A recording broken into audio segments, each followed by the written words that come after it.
Good afternoon, good evening, good morning, wherever you are in the world today. My name is Herb. I'm an alcoholic. Welcome to our Big Book Workshop. This call is being recorded. Please join me in the set aside prayer. God, please set aside everything that I think I know about myself, my brokenness, the 12 steps in you, for an open mind and a new experience of myself, my brokenness, the 12 steps, and especially you.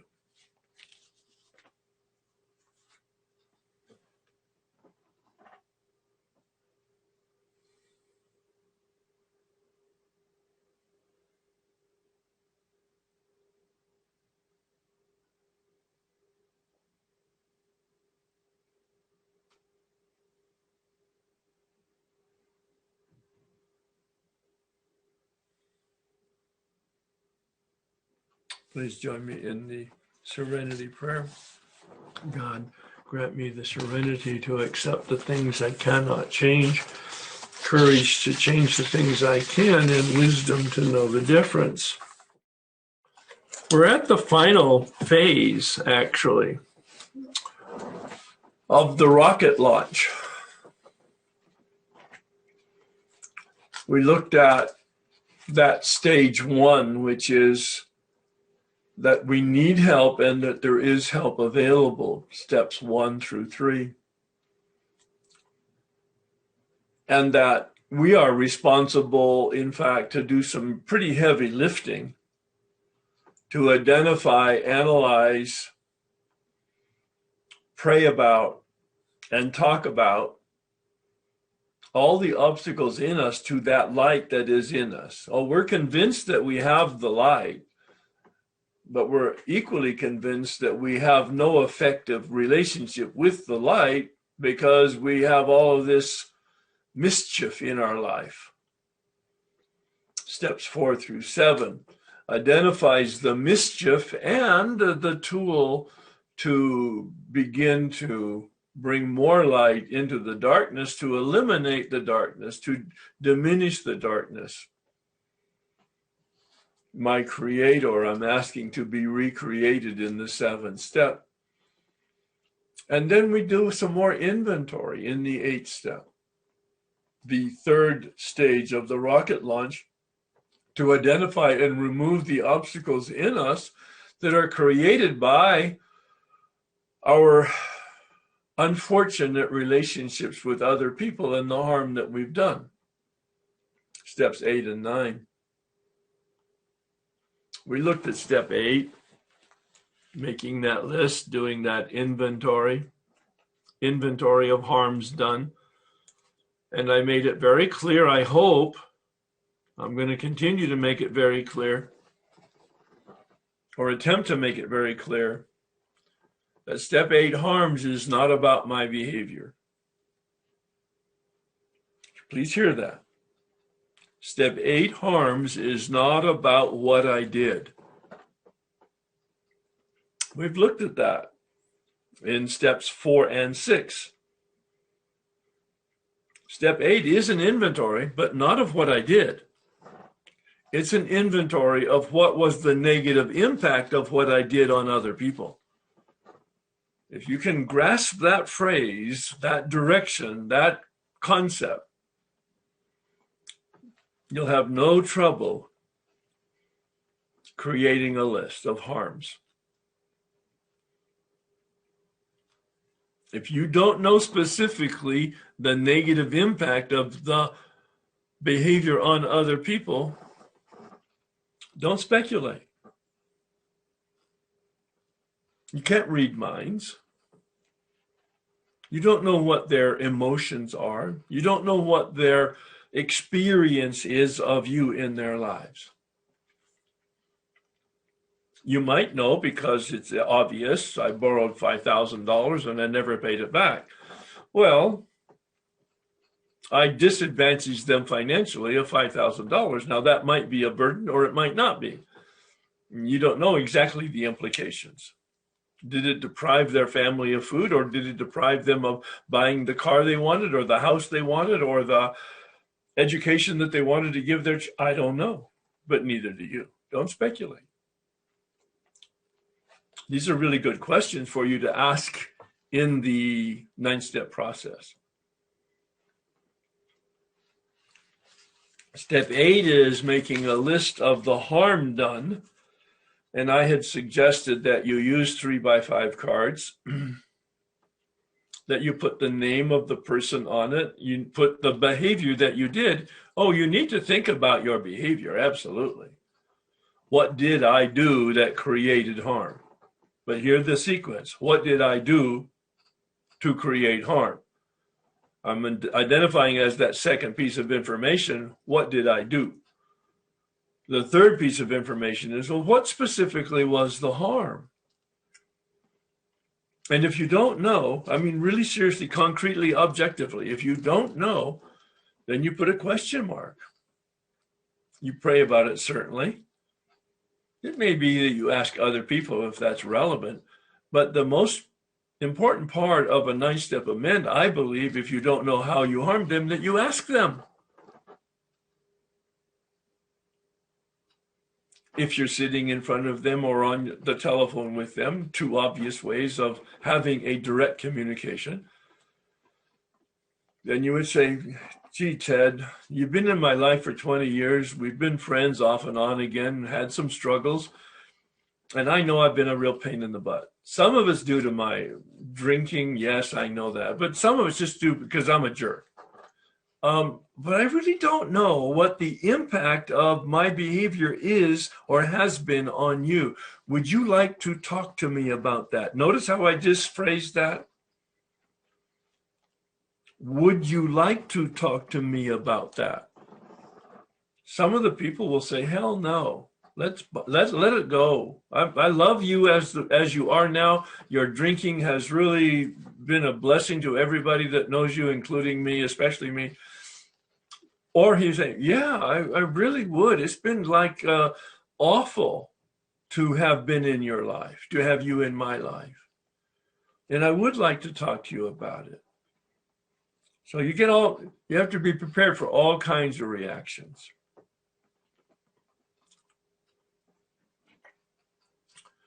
The first piece of information is the name. The second piece of information is the behavior. The third piece of information is, what harm did I do specifically? And you saw the categories that I mentioned in the 4th column of the resentment inventory: physical, emotional, intellectual, financial, spiritual. Those are good categories. I think most of them came out of the 12 and 12. They're not in the big book, listed as a list, but they are in the 12 and 12, or in common sense. Not all of them will be an accurate response, but it's used as a checklist. And then to answer specifically, what was the harm? Financial. Well, I borrowed a lot of money. No, give me a number. Well, I think it was around $5,000. Well, take it into meditation and spend some time on it. If it's 5,000, it's 5,000. But if it's 10,000, it's not 5,000. Well, I stole some money from my company because I cheated on my expense account, and it was several years. How much? Oh, gosh, I think it was $1,000. Well, get specific. What do you think it was on a weekly, monthly basis? And how many years was it? Do the math. Don't overestimate out of guilt, and don't underestimate out of fear. Try to be objective.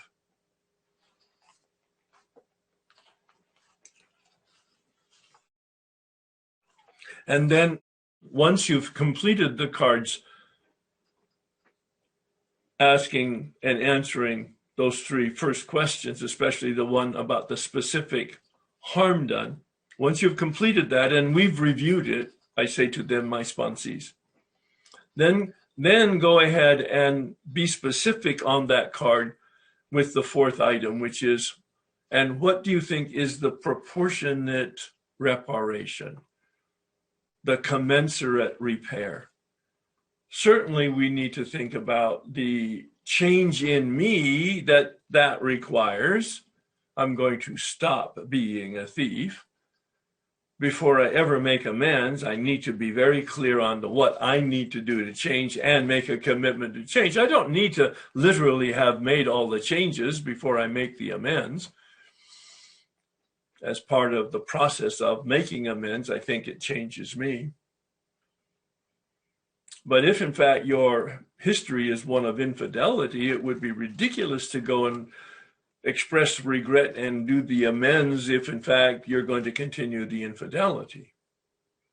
You have to commit to stopping the behavior and have some traction in stopping the behavior before you ever go make the amend. In everything, that would be a general operating principle. Made a list of all persons we had harmed and become willing to make amends to them all. So that's the last piece of information, the fifth item, and you can see it in the Way of Life document. And that is indicate whether you're willing or not. 3 categories would probably be sufficient: very willing, somewhat willing, or not willing at all. And as I've said before, once you begin doing the 9-step amends, do the easy ones first. The really simple ones, maybe the ones closest to you, the family, or maybe that's the hardest and you wait. And the reason I recommend it that way from my personal experience is that in doing the easy ones, you learn the vocabulary, you learn the mouth movements, you learn the hand movements, you learn the body movements, you learn the feelings, the emotions that come up with it. And it becomes progressively smoother as you practice. And as you do the simple ones, I do believe you get the grace to do the next less simple, and then the next less simple, and then finally you're doing complex ones. And then quite frankly, finally, you're doing the ones you thought you would never do because you're prepared for it. You found that there is such a benefit to the person of their healing and their freedom. And likewise, there's such a benefit to you in your healing and your freedom that you're motivated then to complete all of them. I've never met anybody who didn't complete their amends this way that I'm talking about, that truly was willing to and followed direction and did the prayer and continued being accountable. The key is prayer because I'm powerless, just like in step 6 and 7. Prayer because I'm powerless. Action because I'm responsible. Accountability because I'm human.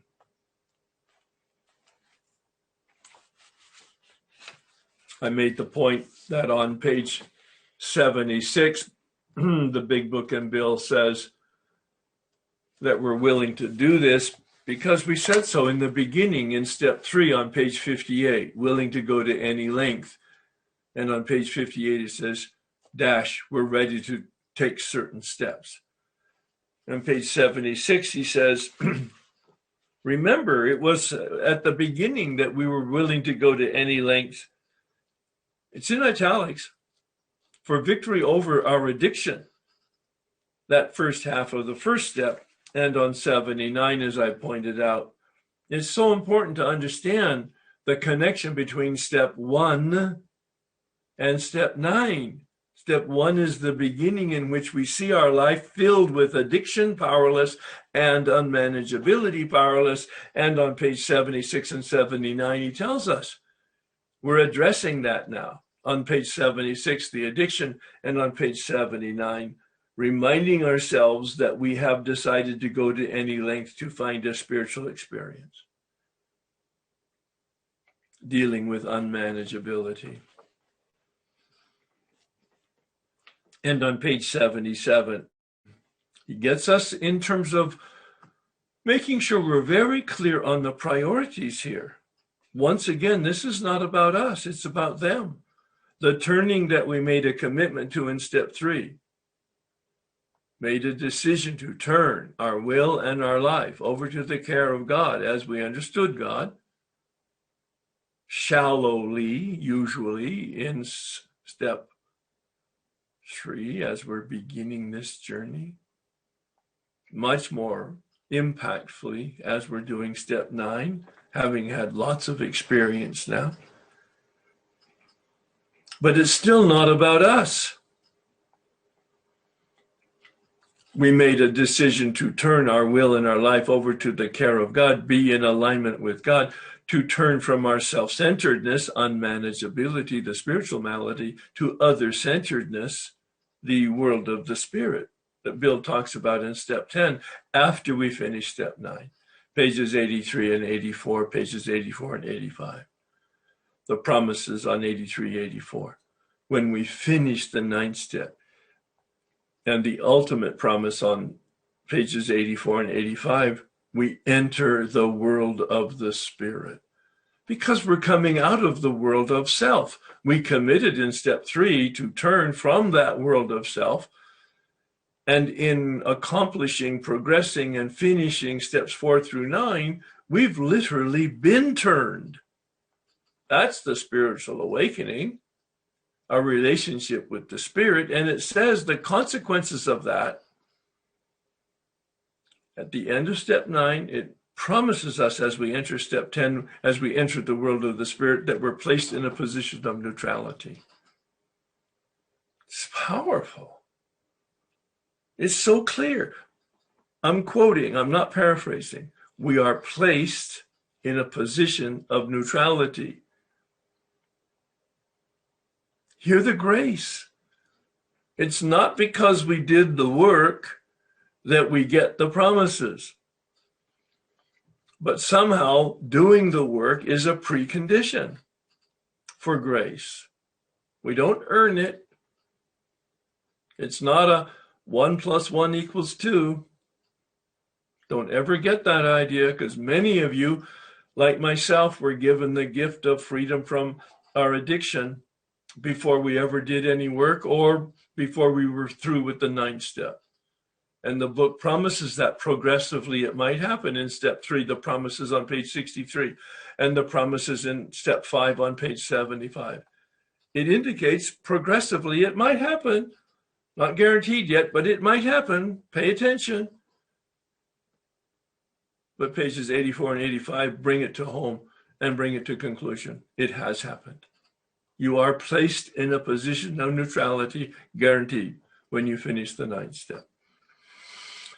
But as I'm maybe more often than you want to hear from me, telling you what the big book says, we're not cured.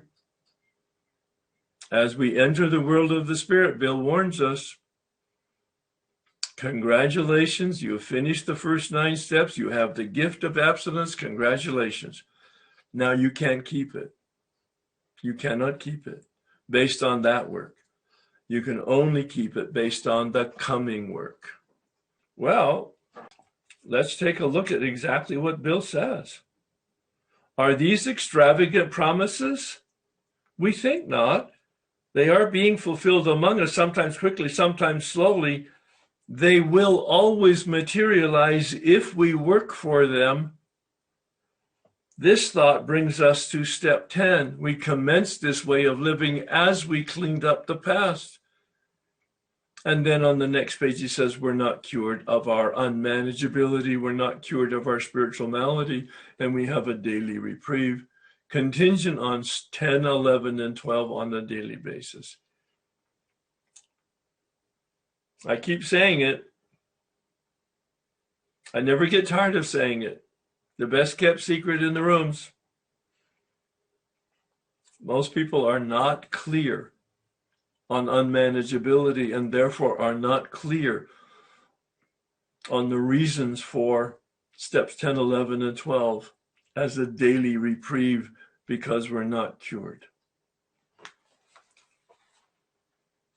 Unmanageability is the human condition. Bill says on page 77, well, we're trying to get our life in order.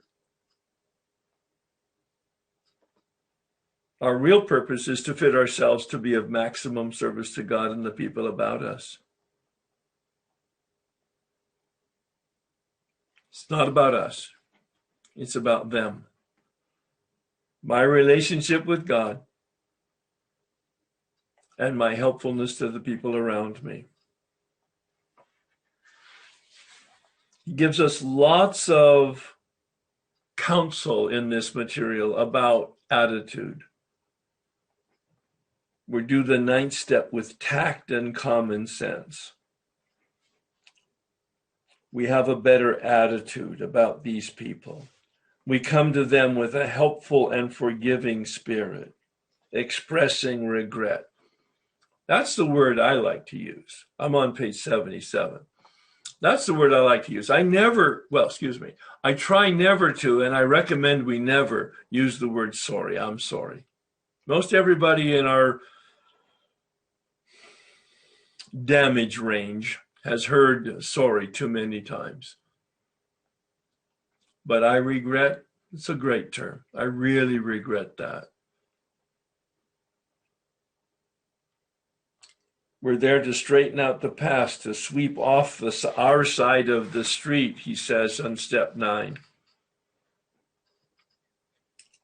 We take a look at our part in the damage done. It may be that we've only contributed a part. It may be that we have the single responsibility.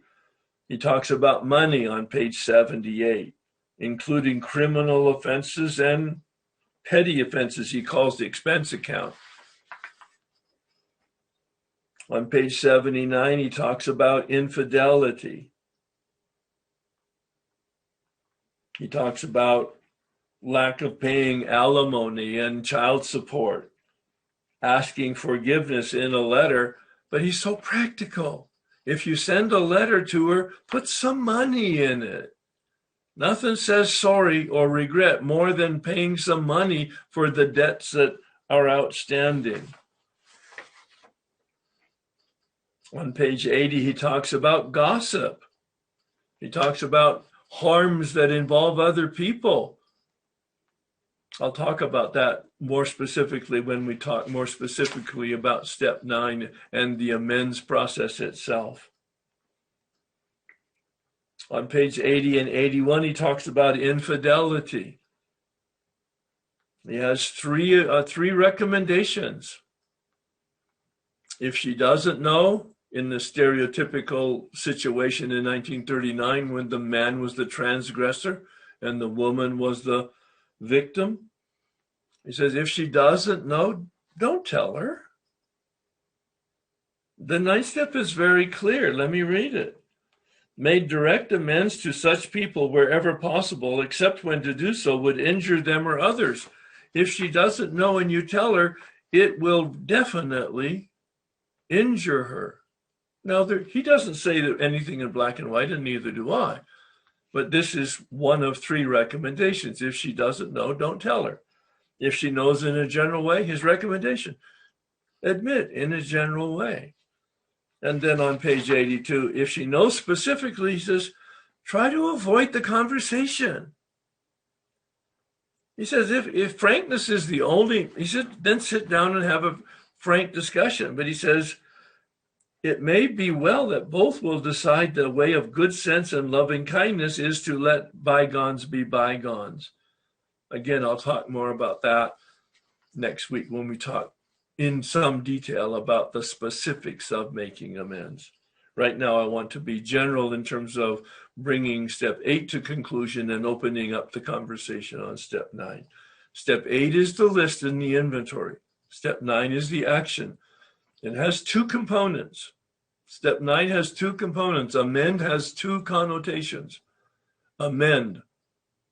I commit to change. I'm going to mend and repair my behavior. The other connotation, number 2, I'm going to amend and repair.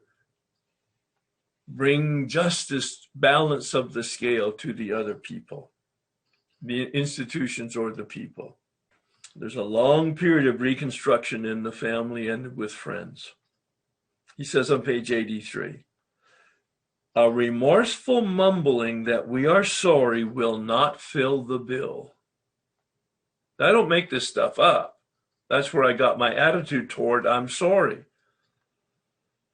We ought to sit down with the family and frankly analyze the past as we now see it, being careful not to criticize them. Their defects may be glaring, but the chances are that our own actions are partly responsible. So we clean house with the family, asking each morning in meditation, asking each morning prayer, in meditation, guidance, that our Creator show us the way of patience, tolerance, kindliness, and love. And here's where that oft-quoted phrase is. The spiritual life is not a theory, we have to live it. It's in italics.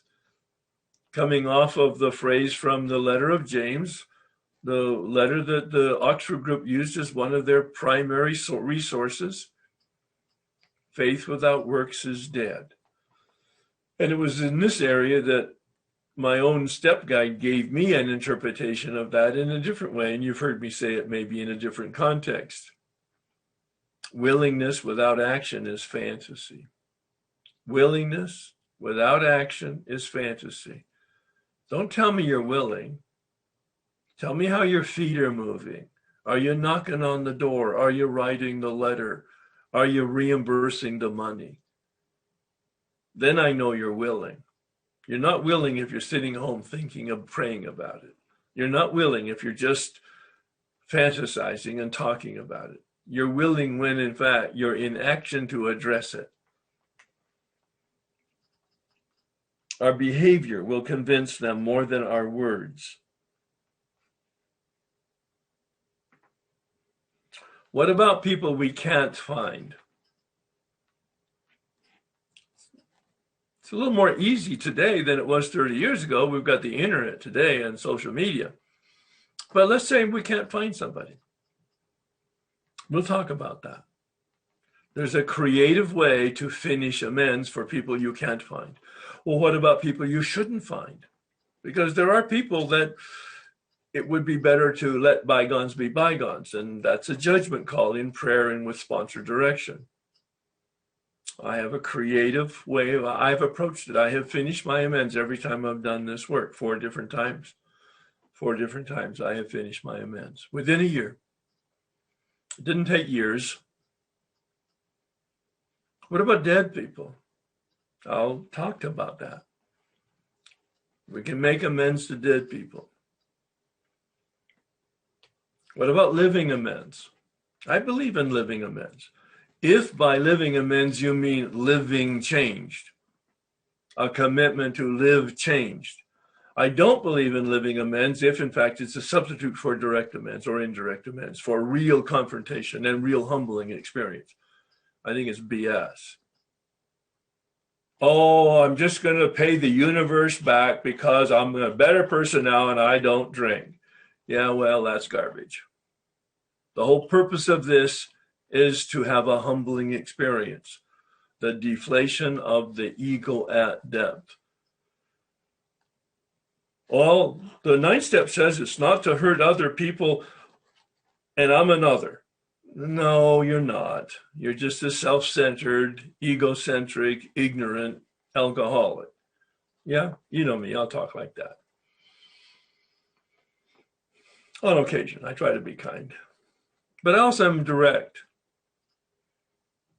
Because and I'm in that group. We cut ourselves a lot of slack. That's why I'm such a believer in accountability. A person who has experience, who loves me enough to tell me the truth. Because that's the only way that I'll be able to see the truth sometimes. Again, more attitude on page 83. We should be sensible, tactful, considerate, and humble, without being servile or scraping. As God's people, we stand on our feet. We don't crawl before anyone. Normally, humility comes from humiliation. So I'm not trying to protect anybody from humiliation. I think it's absolutely part and parcel of the process.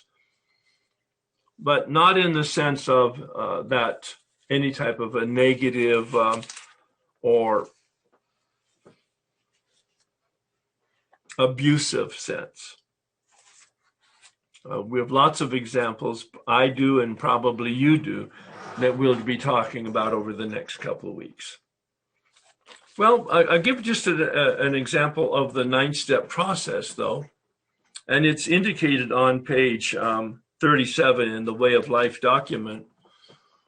When I'm writing out my amends in a letter, or if I'm preparing to make my amends on the telephone or in person, I have a rhythm, kind of a dance, where I've got the experience now.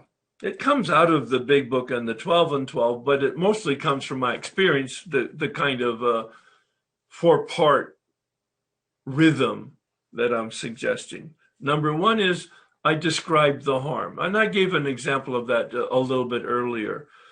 And I think I might have said something like, Ted, we've been friends for a long time. In some cases, I know what the harm is, and whatever it is, let's assume we've like with Bob, we've been co-workers for several years, and I was pretty abusive and unstable and insubordinate, and created an awful lot of stress in your life as a colleague who had to deal with me and the collateral damage I caused in the work environment. And I really do regret that. I see that, I own it now, and I can't change it. But is there anything that I could do to make it right with you? Sometimes I'll use the image of the Lady Justice and the balancing the scale. Depending on the environment, I try to be a little bit spontaneous, but I'm also very prepared. Sometimes I've even dress rehearsed with my sponsor, meaning my sponsor will play the role of Bob, or my sponsor will play the role of my wife, and we'll have a dress rehearsal dialogue, maybe more than once, so that I can get used to the words and the feelings and the rhythm of it. With really significant amends, I really recommend that. Fathers, mothers, brothers and sisters, especially current partners or ex-partners, where there's a substantial relationship in the past or a current substantial relationship. I describe the harm.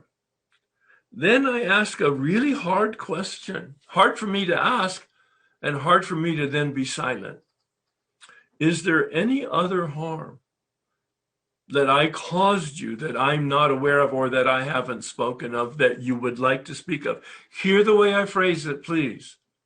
That you would like to speak of. I'm not attempting as a therapist to drag something out of somebody. That's not my point. I don't want to guilt them. I don't want to shame them. I don't want to have stress in this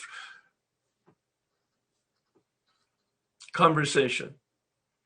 Is there anything that you would like to talk about that I have not talked about? Most people will want it over with. They're so uncomfortable, even people in a program, especially people in a program. But almost everybody, they're really uncomfortable with this whole process, and they just want it over with. And if there's something like with my daughters, who both were in program, are in program, and they were 30 years ago. In fact, each of them are 30 years, one in AA and one in Al-Anon. When I was doing this work and I said to them, is there anything else that you would like to talk about that I brought negativity into your life? I did it on a separate one-on-one basis. I was there for 2 hours listening to them. They're all both quite articulate. And they told me how the cow ate the cabbage. And it was all done with love and with mostly, and with reparation in mind. Then once you've heard them out, more about that probably later on, then I make the amends suggestion. Notice I don't tell them what I'm going to do. I say, this is what I suggest that, whatever it is that I've got that will balance the scale. I borrowed $5,000. I can pay you $50 a week. I pay you $50 a month. I have no money. I will pay you immediately you'll be first on the priority list, or here's a check for $5,000. Whatever the book is very clear. We arrange the best deal that we can. I suggest the amends. And then I ask again, is there anything else I can do to right the wrongs, to create balance in your life and in our relationship? In both cases where I ask the question, I go silent for a minute or two. It seems like a long time because silence is just deafening when you're in that kind of an intimate situation. And they're usually not prepared for it unless they've been in program or are in program. Then they understand what's going on, but they're still uncomfortable with the silence especially. But I wait. I really do. I wait. Let them get their bearings. They weren't prepared for this. Let them have some thoughts. If they say something, I acknowledge it. I never defend. I never explain. I never give context unless I'm asked for it. All right, but I just let them talk. I never argue. I never defend. And they may be dead wrong, but it doesn't make any difference. It is their position. It is their opinion. It is my invitation for them to be released from whatever it is holding them. And then at the end, I say, if something comes up later on, ever, and you want to talk to me about it, you have my permission and invitation to talk to me. And the phone is hang up or the end of the conversation. I've never been in an amends process other than with my family that took over 15 minutes. We'll talk some specifics in the following weeks just to give a little sense of some of the feel of it. And I would encourage you who have done some amends, whether they've worked or not, share your experience with us as to what did work and what didn't work by your definition of work and not working. All right. So I have to thank you for depleting my ego in step 4 and 5 and 6 and 7. Yeah. But guess what? It popped back up in 8. Okay. In what way? Because I made these, I hurt this person, and damn it, I don't want to admit to it. So anyway, that's not the point. I will admit to it, and I'm willing, and it will all work out because it worked out in 4, 5, 6, and 7. But my question to you is, so I realized what I did. Okay, I wrote that down. And then I realized the negative impact that diminished the quality of the other person's life. So I have an idea of how he feels, but is that speculation? Yes. So how do I'm sorry, I affect your peace of mind. What do I say? I'm not sorry, I regret. Well, what's the harm done as you see it, as you think there might be? Okay. What was your behavior? Oh my gosh. All right. So, I mean, just give us sort of the highlights, not, you don't have to dig down into the sewer. No, it's my ex-fiance. I got really aggressive with him, and I demanded that he pay a bill for me. And I felt, I felt very entitled that he needed to do that. So my voice, I was high pitched. All right. So how did you, what was the harm done to him? I think that I affected his peace of mind. I stressed him out, and he became afraid of me, and he asked me to leave. Okay. Well, those are pretty good signs that your estimate of his reaction is correct. So you could you could ask him, number one, does he want to, if you reach out on the phone, which is what I recommend, you make an appointment and be prepared to make the amend there, because a lot of people, when I call and said, this is Herb, and we've had a struggle in our lives, and I would like to get together, buy you a cup of coffee, and allow us to have a conversation to get it all out on the table. And many times they said, I have no time for you. I have no interest in you. I don't like you. I never did like you. And I'm not one bit interested in spending any time with you. I said, well, could you spend another 5 minutes with me on the phone? And then I would go over it on the phone. Okay. So be prepared to say to him something about what you said here is my estimate of this is I was out of line and shrill and too aggressive. It appeared that it hurt you and that it gave you a lot of stress. Is there anything more that you would like to talk about from in terms of the negative impact of this on you rather? Okay. And then you listen.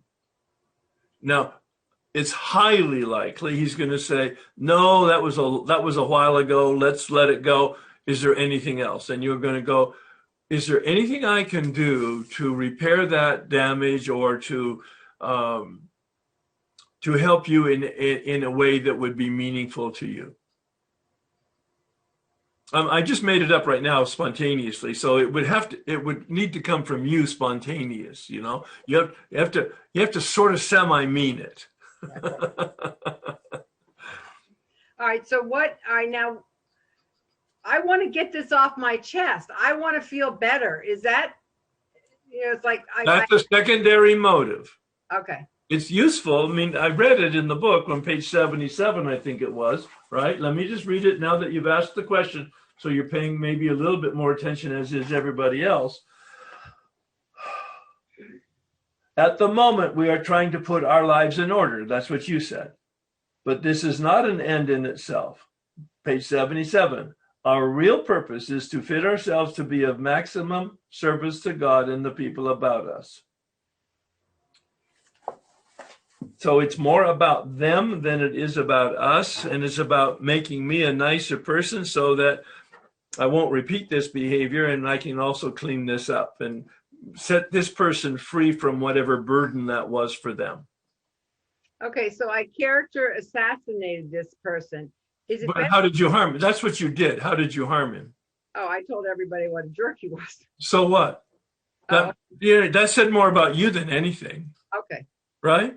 No, did he lose a job? Did he lose a friend? Did he lose a reputation? Did anything bad happen to him as a result of your bad-mouthing him? Yeah, something did happen. Well, all right. So is that something that he's aware of? He is now. Unfortunately, I told him. Oh, okay. I have two reactions to that. Number one, then you probably do need to discuss it to express your regret if you have legitimate regret for it. He was harmed unnecessarily.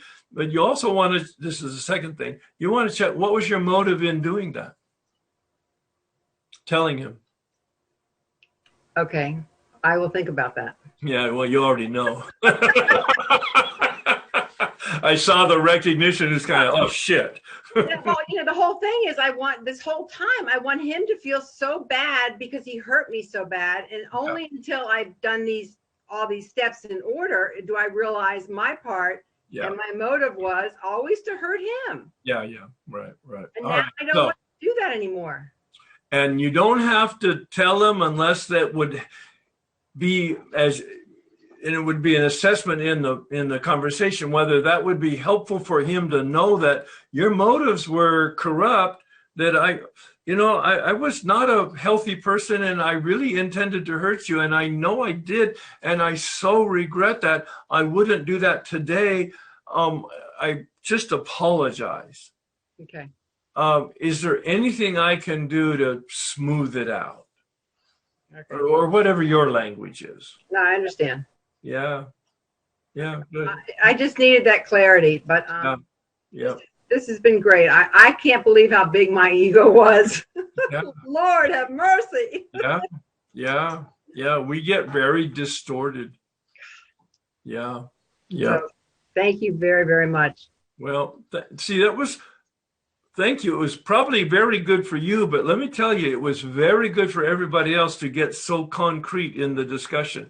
Because what we did is the details might be different for other people, but we modeled how to get to it. And the emotional healing, it's hard. How do you, you help me see how to approach it. But Yeah. when you emotionally harm somebody, Yeah. it's difficult. How do you apologize? But I made some notes, and I'm going to take it to prayer. Yeah. And Sponsor direction. absolutely. Yeah. And I don't think I've stressed that enough in our conversation, certainly today. I haven't hardly mentioned it. Sponsor direction. If the sponsor has experience with amends generally and the specific amends that you're talking about, please no academics here. We want people who literally understand it, but also who have hands-on experience with it. The man, I think I've mentioned this one because it's so concrete. The man who took me through the steps had an experience of infidelity, had the same kind of family values that I had and wanted to have, and was able to reconcile with his partner, with his wife. So when he gave me specific directions on how to deal with all of my mess, it was coming from actual hands-on experience, and I'll talk about that next week. And so make sure that the people that you're getting advice from, direction from, with regard to the 9th step, 8 steps, sure, absolutely, very important. But with the 9th step, critically important that they have not only the knowledge, but the actual experience. I send people to accountants. I send people to lawyers. I send people to psychologists and psychiatrists. I send people to insurance adjusters because I don't have any experience in any of those professional areas. And many times it's necessary for people to get that kind of concrete information. These are all people in the program. So do you have to wait until your resentment feeling is gone? No. The answer is no. Okay. Yeah. Good. But use common sense there too. You don't go there with a gun loaded, all right? So make sure that your resentment is at a place where it's able to be contained. Otherwise, in a spontaneous conversation, you could lose it. Okay, that's good advice. Yeah. And then I had one more question. In another 12-step group, they go through the steps very quickly. Yes. And I just wanted to get your thoughts on this because they want people to receive recovery. Yeah. And their idea of doing the 8th and 9th is kind of the least said, the less mended. And so they say, that's kind wrong. of just, That's okay. plain wrong. I won't even dignify that with a long answer. Well, let me dig a little bit deeper. They basically say, you can say, I was selfish in our relationship. I've hurt you. And then kind of go into what you did without sharing the details because their take is. Oh, I agree with that part. The details are not necessarily important from your part. If the person to whom you're making amends wants to talk about details, you have to predetermine how long you're going to sit there and listen. So when I was with my daughters, I knew that they're very articulate women and very energized emotionally. I set my own standard. I didn't tell them. I set my own standard. I will sit there for 2 hours and listen. But if it went longer than that, I would say, okay, we've spent enough time now. If you have stuff that you think you want to say more that comes up later on, we can schedule another time together. So predetermine in your own mind, am I going to sit there and take it for 5 minutes or 15 minutes, especially mothers and children? Children can be quite abusive and take advantage of the parent. So determine you're not the vomitorium. Okay. Yeah. And so if you do just say, I was selfish in our friendship, then I can go walk through the other steps that you said, like how else did this impact you and what can I do to make it right? Wonderful way and let them, if they want to bring up the details, they'll do it. Exactly. I think that's a wonderful way to do it. And I'm so glad that you brought it up because you're not planting seeds in them that weren't there. when you give them the kind of the general introduction. No, I like that a lot. Okay, great. I But just let wanted me to. address what you said earlier. I'm a firm believer in going through the steps fast in the beginning. There's a guy who does the steps in a weekend or even in a day, Wally P, back to basics. Wonderful work. But it's about that deep. People who do the steps in a weekend, I hope they never believe they've actually done the steps. They had an Yeah, introduction to them. See what I mean? So yes, get into and go through steps 1 through 12 as okay. fast as you can so that you get Yes. some traction, and then progressively unpack them and go deeper as you're invited to do that. See, I got sober in 1991, and my wife divorced me 1 year after I was sober. All right. So at the time, my kids were 3 and 5 years old, and they don't really remember anything really much about any of that. Of And course. we've had a really good life together. I mean, I raised my kids on, we had a shared parenting thing, and they're both in their 30s now. We have great relationships. But I have, in doing this work, it's just like in my spirit that I need to go to my kids Yes. and, ask them, what the Yes. negative impact is. And at Yes. first I thought maybe it was just guilt feelings that I was having, and that maybe didn't apply here. But after hearing you speak about what your daughter said tonight, I'd like a little direction on that. Well, I think your instincts are really good. There's no downside to sitting with them. You've said already that you have a good relationship with them. Don't have a preconceived idea that anything substantive is going to happen, Mm-hmm. because it may not. There may not be anything that they need to deal with. And then, But you give them the opportunity separately, yes, not together, one-on-one. right. And just say exactly the way you just introduced it. Okay. No, I had a difficulty with addiction. Your mother and I decided the best was to separate. I hope I wanted to be a responsible father and parent. We tried to do the best we could with it. Could you tell me any of the negative impact of me being in your life and the divorce and awkwardness, perhaps, of the arrangement had on you that you would like to talk about? Okay, that's good. One thing I'm not real clear on, Herb, and this all kind of ties together here. I've been sober for quite a few years, and I've worked the steps, and I've made amends to the best of my ability at times in my life. Yeah. Probably about 10 years ago, I was with my son. He's a military guy that does a lot of traveling. We were together down in Georgia, and we were having a conversation about something, and it was just a casual conversation, but I forget how it came up, but I asked him, as gently as I could, if he had any memory of anything where I had injured him in his life, Yeah. said anything to him that set him back.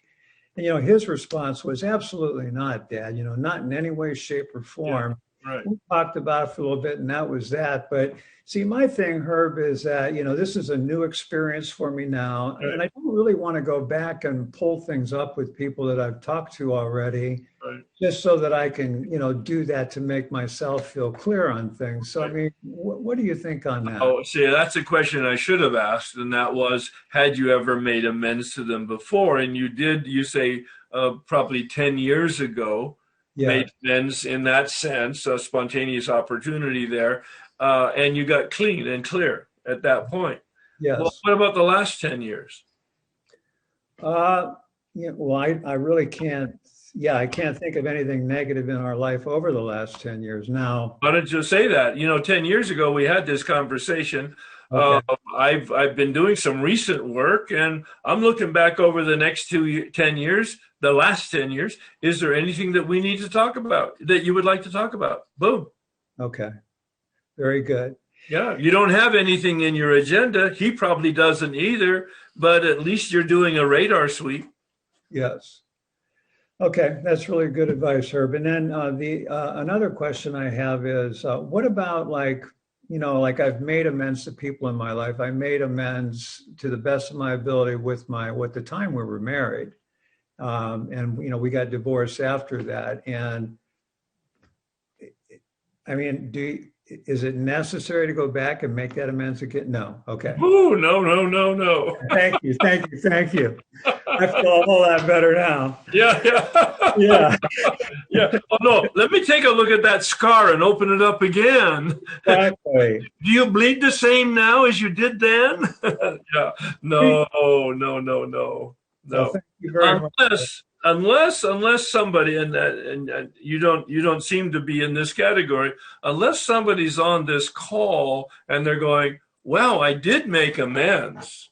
Yeah, I was as thorough as I could at the time, but I did not understand any of this. And by this standard, that was a pitiful amends.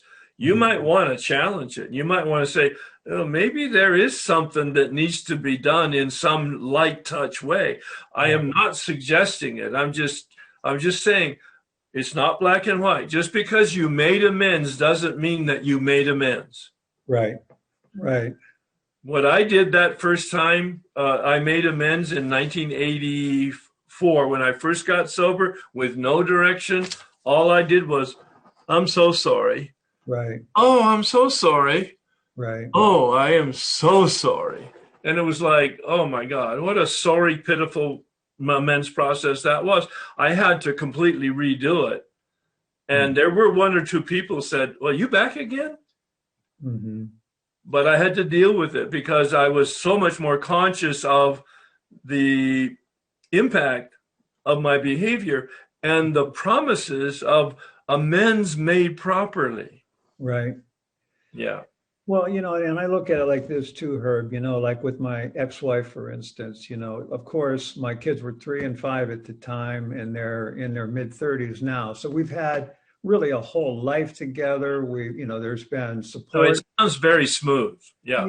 Yeah, and that's why, I mean, one of the things that I look at, and I've learned this too, Herb, is that you can make an amends to someone and do everything you can, but in some people's eyes, you're going to be the scapegoat. You're going to get it forever. Oh, yeah. So, but that's just the way it is. Oh, yeah. Yep. When I made my first amends to Bob, the fellow from my resentment inventory, the coworker that tried to get me fired, he at the end of the amends, he sat there, he says, wow, this has to have been really hard for you to sit in front of me and humble yourself this way. And I said, yeah, it really is, but I was really a jerk. And he says, yeah, you really were. And I said, is there anything else that you would want from me to balance this scale? And he said, no. He says, I'm glad that you left the company, and if I had to do it over again, I'd do it again. Thank you, Bob. Goodbye. But the good news is that we were still in the same business. So when we went to industry functions, I would see him. That's why I asked the question. I would see him, and I was free. There was no negative energy. And actually, he was a bit free, kind of sheepish, actually, though. He was like intimidated in my presence, which wasn't what I wanted. But at least I was clean. I could walk in there, and we had the conversation. You know what I mean? Yeah, I do. And that's the way it's supposed to be, rather than hiding underneath a rock and being Exactly.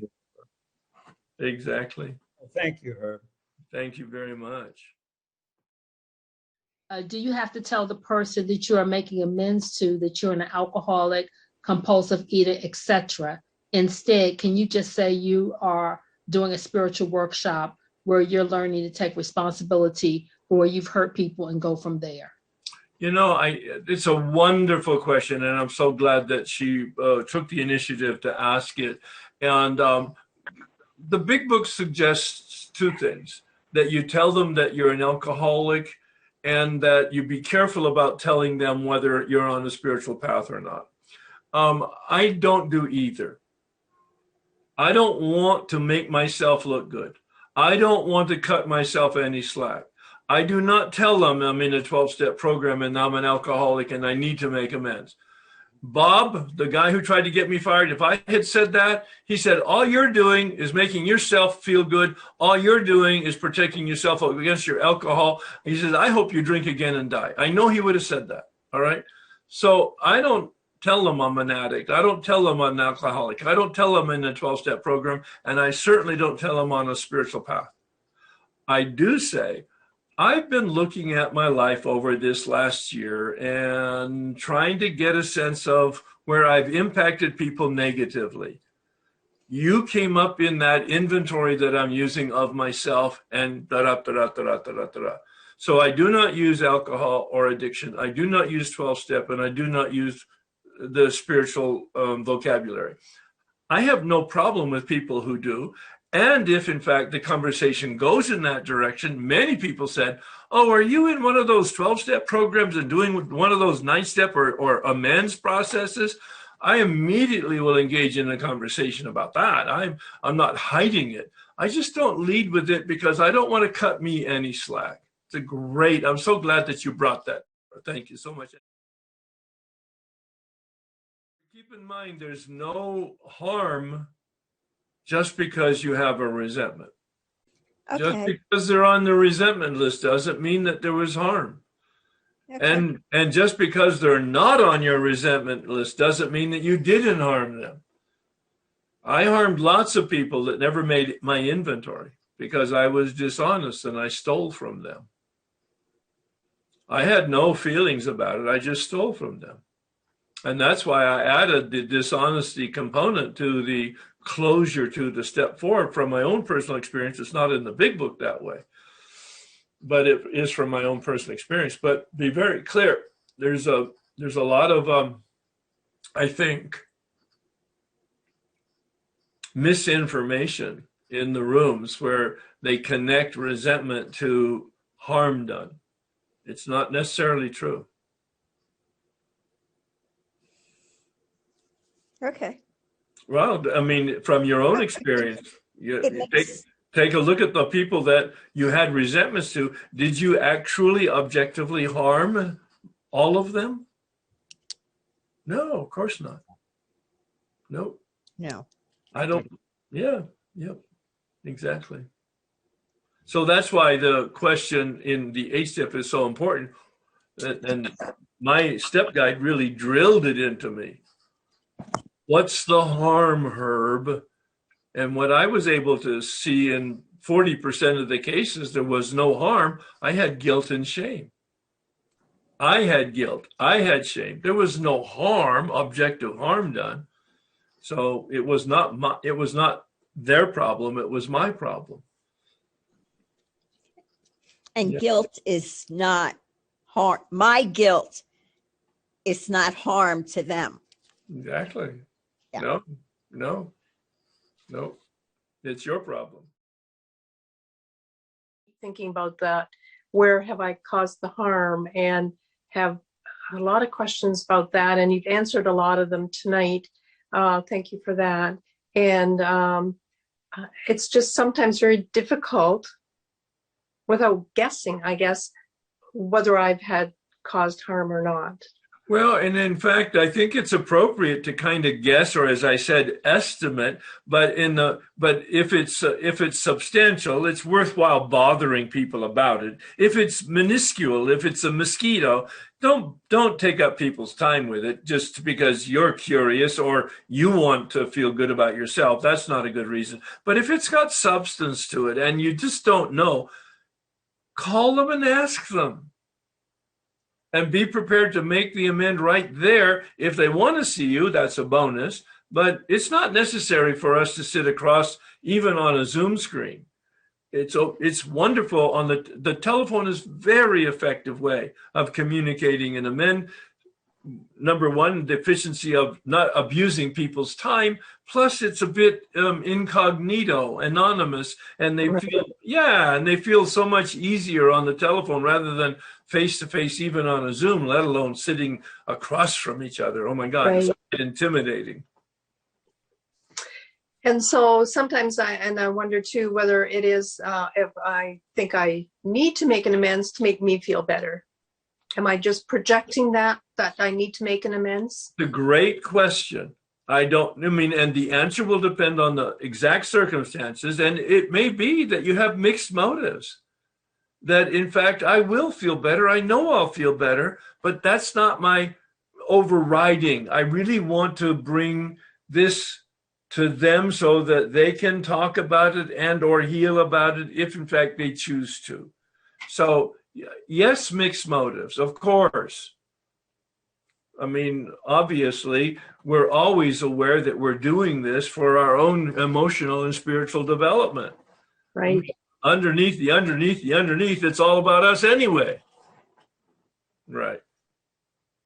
And that brings me to my next question is, we talk about doing work, helping others. I was going through, because I had someone call me and they were talking about sponsorship and doing work.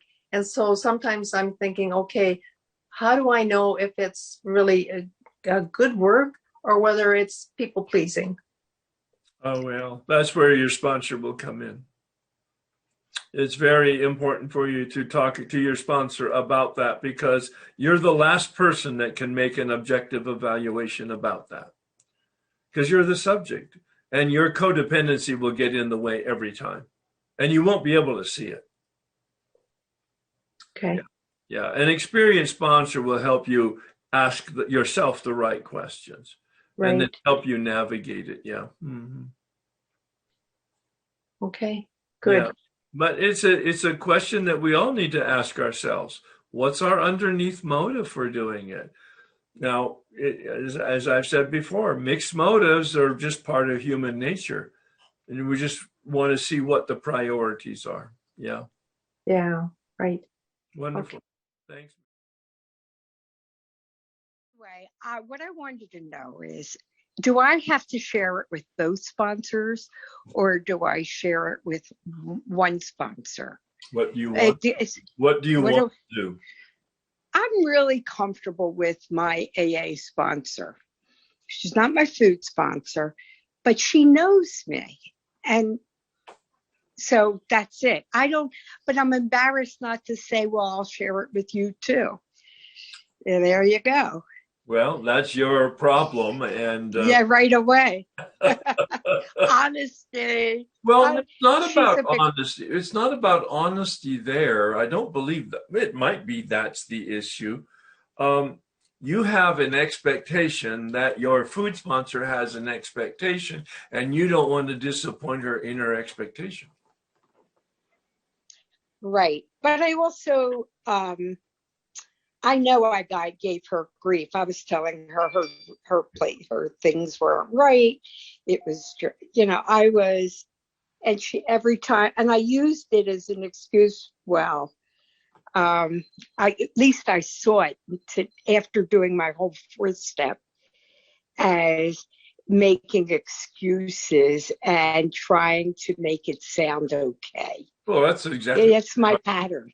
Yeah, that's exactly what you're trying to do. I mean, your food sponsor probably doesn't care. I mean, she'd probably rather not use her time that way, quite frankly, but it doesn't matter what she wants or thinks or feels. It's your life. It's your decision. If you want to share your step with your AA sponsor, that's absolutely clearly your choice and your decision, and you don't need to even explain it. You do not need to explain your behavior to anybody. Yes, that's something new I have to learn. Well, it's something new that lots of people have to learn, so you're not alone there. Yeah, exactly. Yeah, well, I have to say that this has been and continues to be an amazing experience for me after being in OA for 40 years. And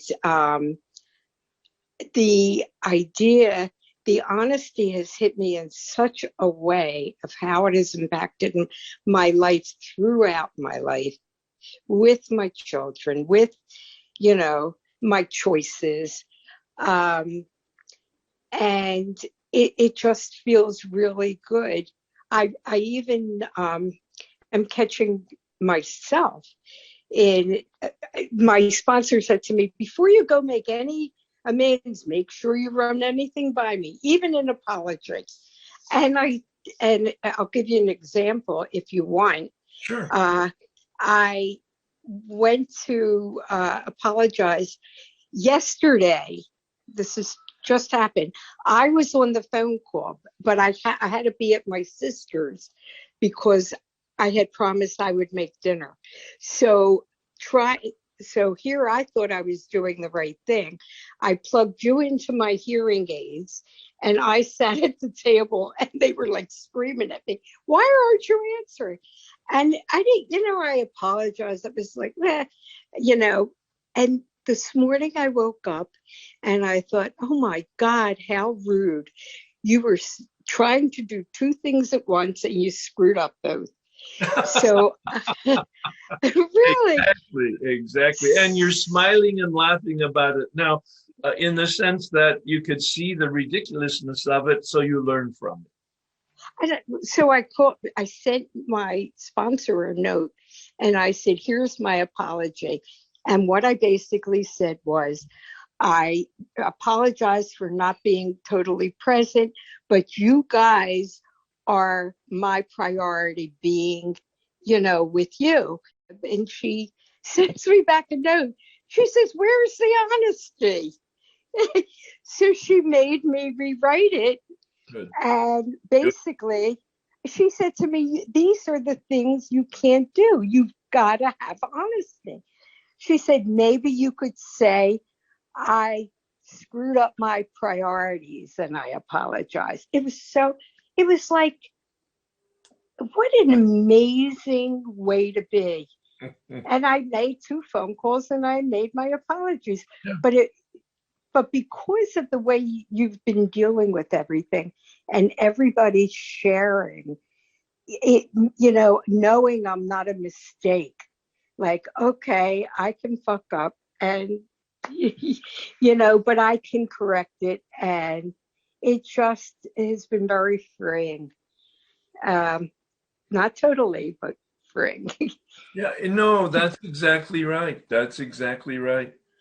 Wonderful. No, that's a great example of discerning, experiencing, experimenting, making a mistake, correcting your mistake, and even correcting of your mistake because you were Right. about to make another mistake. Right.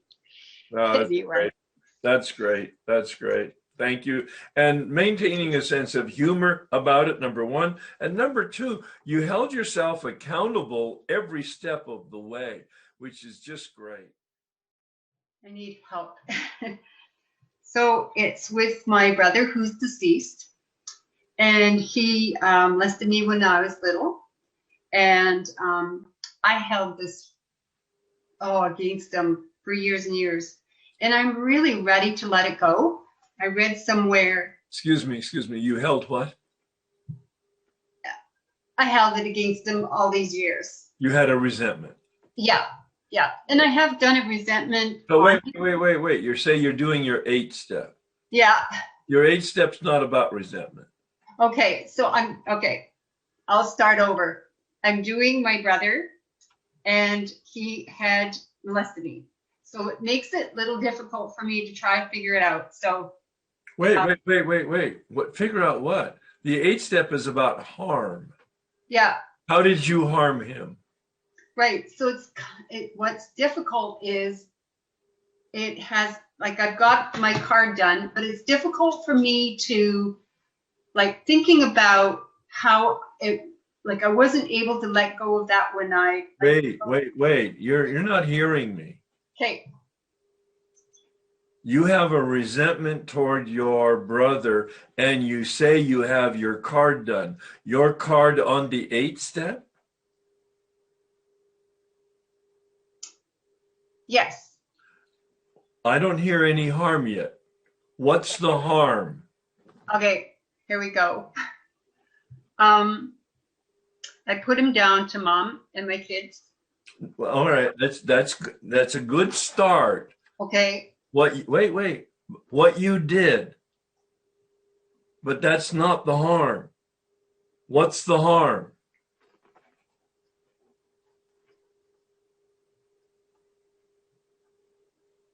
Rude to him, strongly disliked him. That's what you did. What's the harm?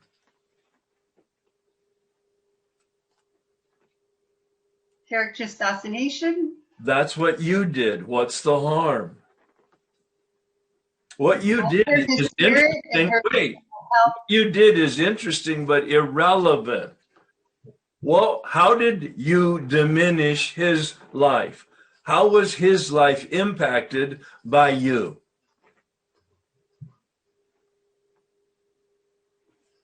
Well, I made it difficult. Wait, you're talking about you. I want you to talk about him. How did his life be impacted by your presence in it? Get into his head, get into his heart, get into his soul. How was he perceiving and impacted by you? Well, if he were to say something to me, he would say, "You treated me rudely. You treated me unkindly." That's all. Wait. I would be correcting him. All he's doing is taking your inventory. You're very good at taking your inventory. But you have not taken an inventory of how you impacted him negatively. Why would he care if you think nasty thoughts and if you talk shit about him? Why would he even care? It's kind of like, yeah, she's a crazy woman.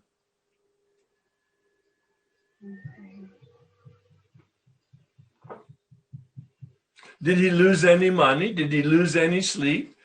Did it create stress in his life? Yeah, I'm sure it did. Well, how are you? Wait. How are you sure? He's talked to my mom about it. Ah, now we're getting someplace. What did he say to your mother? I don't know. She was hard on me. She's rude. She's not nice to me. Okay. So there's some evidence that he was negatively impacted. He felt badly. He felt stress. He felt disenfranchised from me. You see what I'm saying? Okay, yeah. This isn't about you. You do have to look at your behavior, but that's the second piece of information. The third piece of information is how did you impact him? All right, you're getting there now. So what else did he say to your mother that was relevant to how he received your behavior? Well, that I was rude to him. Yep. Very unfair. Yeah, no, so you're just repeating yourself now. Okay. I'm having troubles. No, you're not. No. This is classic. That's why I'm doing it with you. All right. It's a great model for everybody to challenge themselves. This is not about you or your behavior. Yeah. It's about the impact on him. And so, okay, he had some stress in his life. He had maybe some bitterness in his life. He felt abandoned by you or rejected by you, which was isolating for him. Yep, okay, those are harms. All right. Anything else major? Because, I see that as an emotional harm, yes. Yeah, I guess I can take my inventory again. Yes, that's what you're attempting to do, right? I can hear it, yeah. Yeah. But that's not the point. Yeah, you feel badly about it. That's your problem. We're talking about his problem.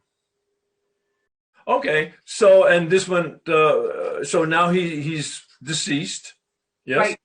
All right. So, okay. So you got a sense that, okay, yep, he felt like an abused brother because he was. All right. He felt abused and stressed over it. Okay. Now what? What's your amend? My amend, I didn't write that down. That's the fourth component, and that's the most important component. So my amend would be you mean the words that I would say? Well, why do you even want to say any words? I mean, what's the amend that you think is appropriate here?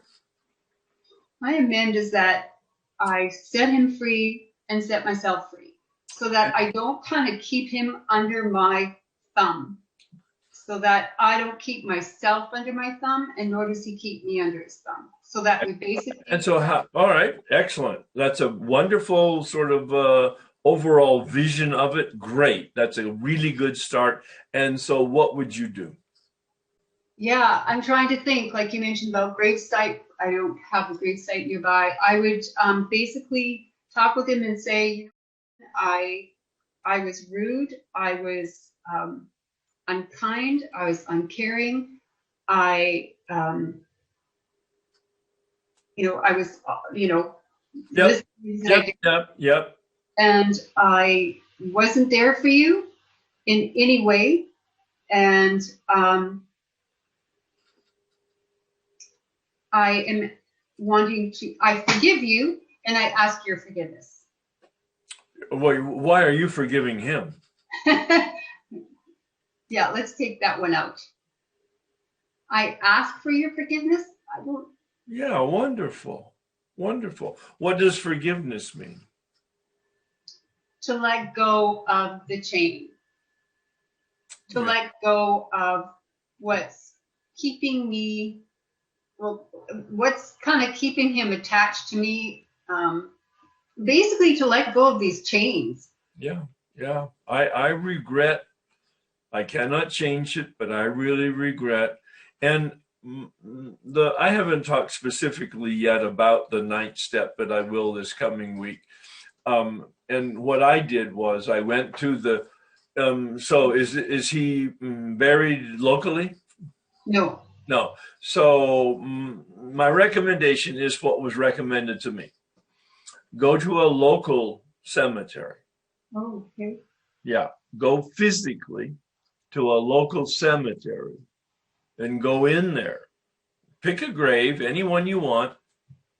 And if it had a little bench or a chair, or you bring your own chair, that would be great. Or I sat on the knoll of a hill next to a plot, and I had a pad and paper, and I wrote the letter that if he were alive, my father, I would have written and sent to him. Mm. Expressing all of that regret in free form, just allowing it to flow out as if he were present. I prayed for his presence, for the Spirit to be present. And then I wrote the letter. Then I read it out loud. Do not miss that. It's a very powerful ritual. At least it was for me. Write it out spontaneously when you're there. Don't write it out beforehand. Write it out when you're there. Then read it out as if he were there and you're reading it to him or saying it to him. And the way mine ended, and the way I recommend people end their 9th step, is asking, what is your suggestion? Any additional suggestions how I might make this right? And you listen. Oh. And I heard very distinctly the voice say, take care of your mother. Mm. It was very powerful. My mother was alive at the time. And I'll talk more about that next week. But you've got it now. You've got the feel of it now. And I think you'll go through it and give us the feedback as to what your experience is once you've completed it. Mm-hmm. All right? Yeah. I just had a memory, like when he died, I was at his bedside table and bedside. Mm-hmm. And I feel that I did the right thing. It was kind of a living amend in a way. What gives you that? Wait. What gives you that feeling? I'd like to know a little bit more about that. Oh, he had said to Mom that he was kind, and he was surprised that I was there for him. Oh, good, wonderful. Yeah. But, okay, I shall do this. And so in the letter, it's kind of all what we talked about in regard. It's like to keep my behavior, or this is in the letter, I'll be describing my own behavior, what I did, the things that I said here. And you could speculate as to what the possible impact might have been on him. Sure. Okay. Great. Yeah, wonderful, good. Yeah, very hard. Thank you. Well, it is and it isn't, because I hear you have this wonderful willingness, and fortunately, you're very fortunate that you were at his bedside, in that you know that there was some sense of reconciliation at that point. Not everybody has that. Mm-hmm. Mm-hmm. Yeah, I am grateful I did. Thankful I did. Yeah. All right. Thank you. Thanks very much, Sharon. And one of the key things I think I've mentioned is that you have a plan with regard to finishing your steps, meaning the 9th step, a plan, a specific blueprint. If you're finishing up your 4th step, what's the time frame on that? If you're finished with your experience with the 5th step, I'm assuming that you take care of 6 and 7 fairly, without a whole lot of time and effort. 2 or 3 hours, as I've mentioned, would be sufficient from my standpoint to finish your 7th step, because it's really about a list of character defects and a prayer, and then to pursue, if in fact you have character defects that you want removed, begin praying specifically for their removal, and have a schedule, sort of a general schedule anyway, as to the prayer practice that you're going to pursue for the next weeks, months, or years. I mean, literally, it might take years for you to pray specifically for your improvement in specific areas. And then a specific plan for the finishing of your 8th step, so that you have a roadmap for doing your 9th step. And my suggestion is that you be really clear with a sponsor in accountability, specifically for the completion of your 9th step.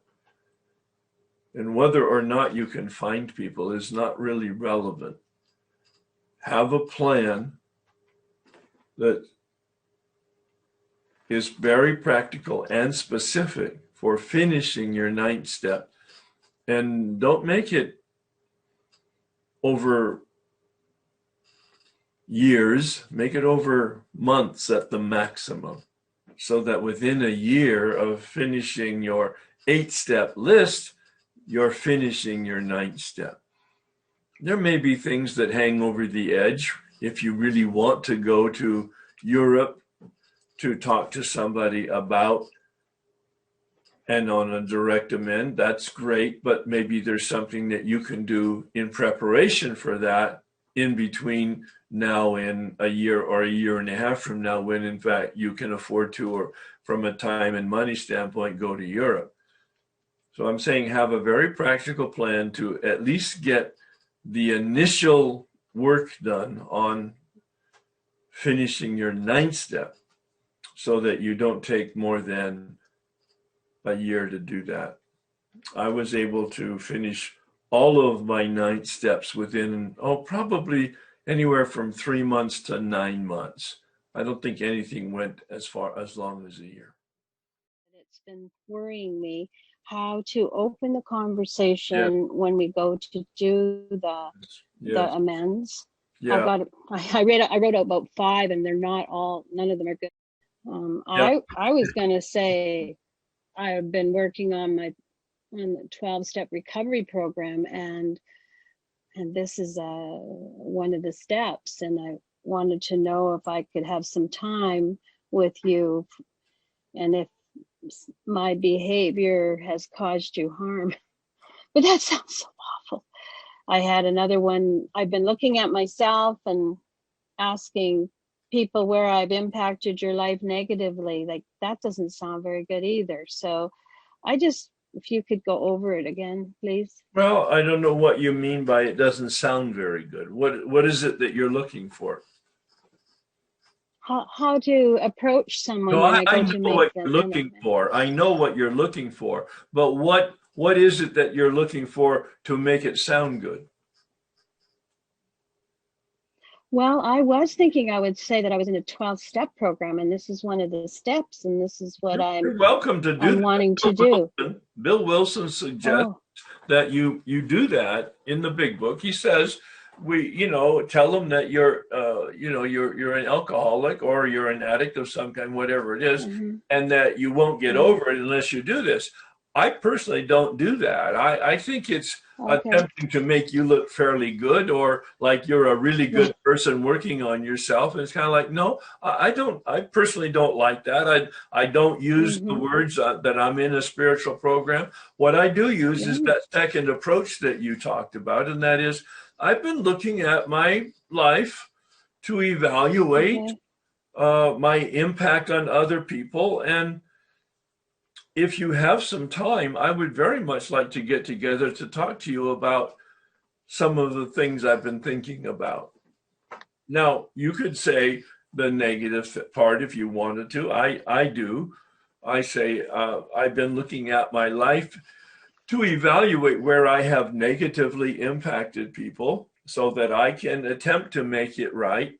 And your name is on my list. And if you have some time, I would love to spend 15 minutes with you to have that conversation. Over half of them said, no, I don't have the time.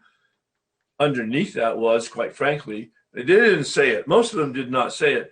But underneath it was, I don't have any interest in spending any time with you. That's just the truth of it.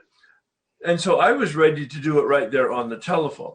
Be prepared to do it on the telephone if, in fact, they don't want to see you. But also, don't shove it down their throat. If they, in fact, don't want to have the conversation, do the best you can. And then maybe that will be enough. And you talk about that with your sponsor, or maybe you send them a letter. Now, they don't have to open it, they don't have to read it, but at least you're bringing it to some conclusion. I'm not saying that you do that. I'm saying that there's all kinds of varieties of ways of bringing this amend process to conclusion, and that's where an experienced sponsor will guide you. Okay. Yeah. Well, I'm thinking specifically of, my 2 daughters, definitely. And they may say, oh, no, it's fine. It's fine. Yet I know it's like, I'm not fine, not being codependent like I am, so I don't know what I'll do then. I could maybe give an example and say, you don't force yourself on them.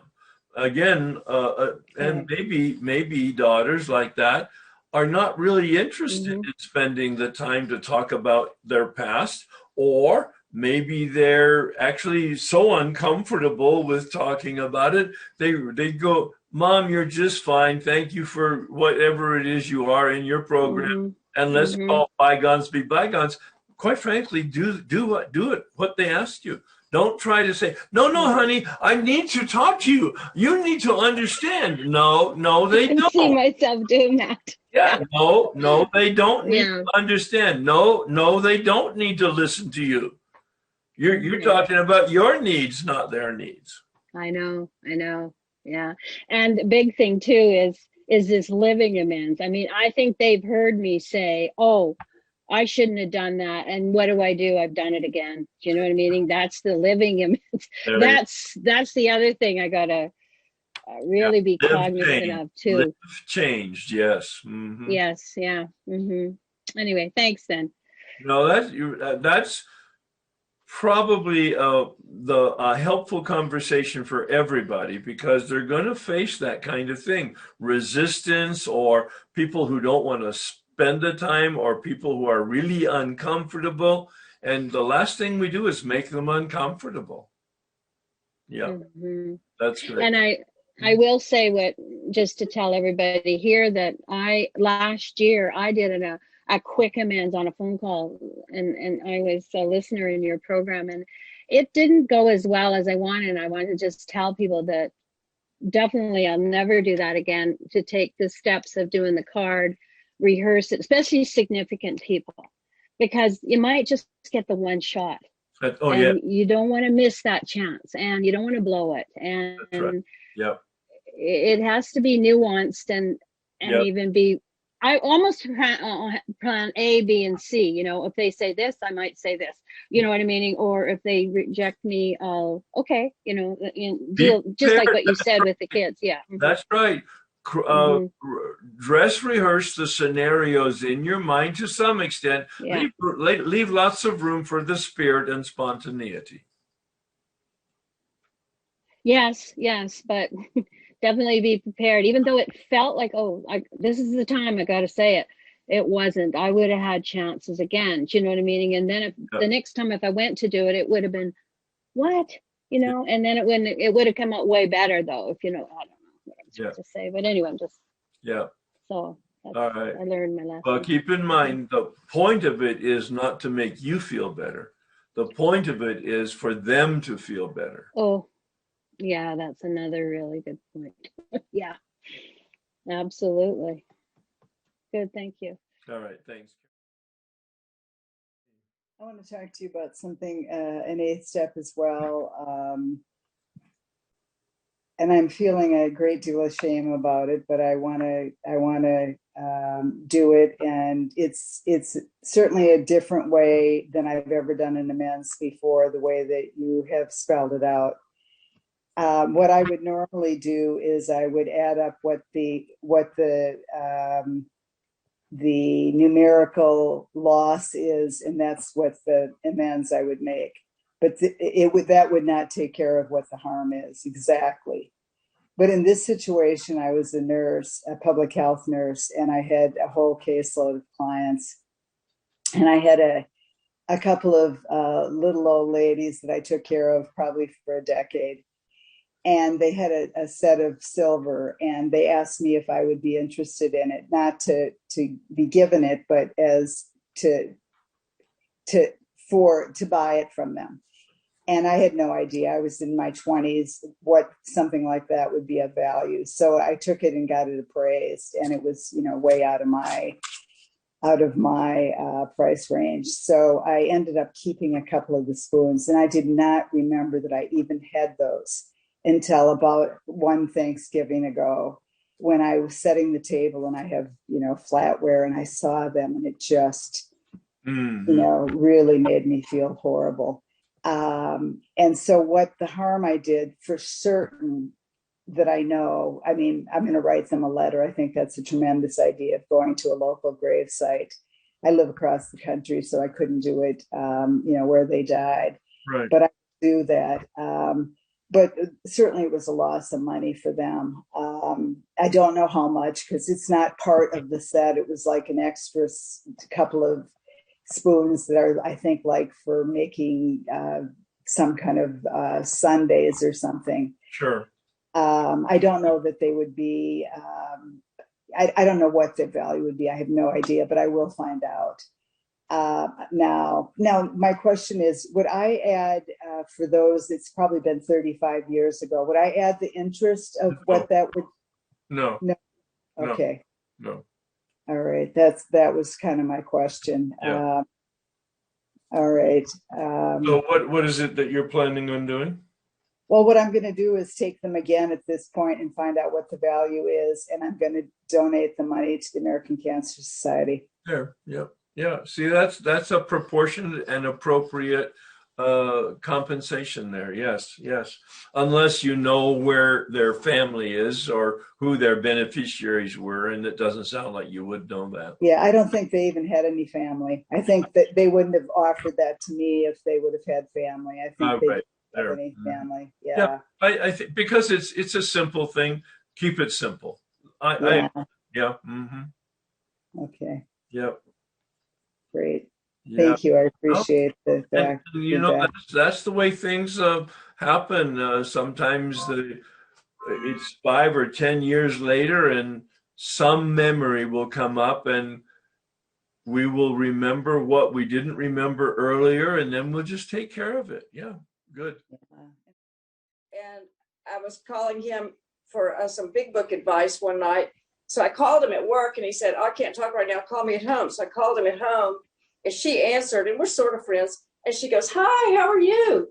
And I was just really stressed out. And I sort of said, "Oh, fine. I'm calling your husband back."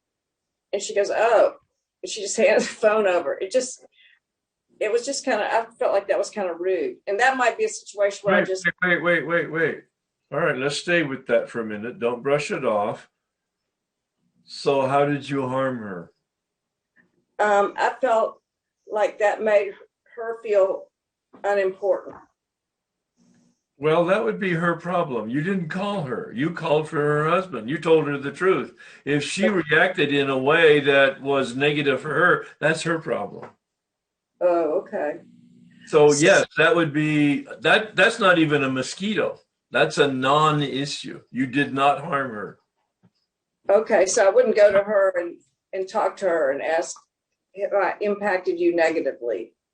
I personally would recommend that not be a conversation. That is correct. That would be a nuisance conversation. Yeah. Okay. You're being overly scrupulous there. You're taking responsibility for things that are not your responsibility. So don't take responsibility for other people's feelings.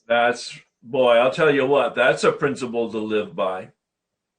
And to ask myself, what harm did I do? Is this guilt? That's the single most important question that you can ask.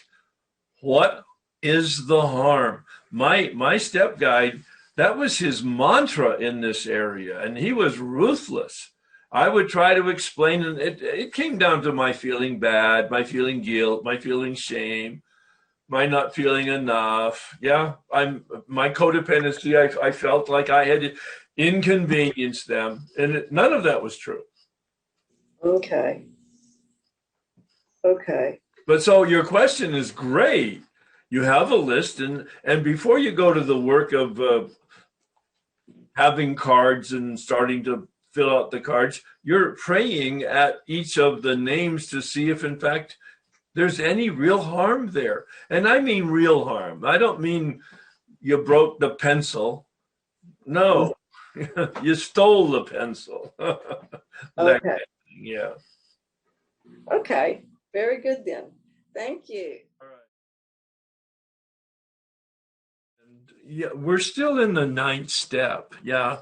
No, we're still deep in the 9th step. And I think the last time I asked you to read the material 76 to 83 from the perspective of the 9th step.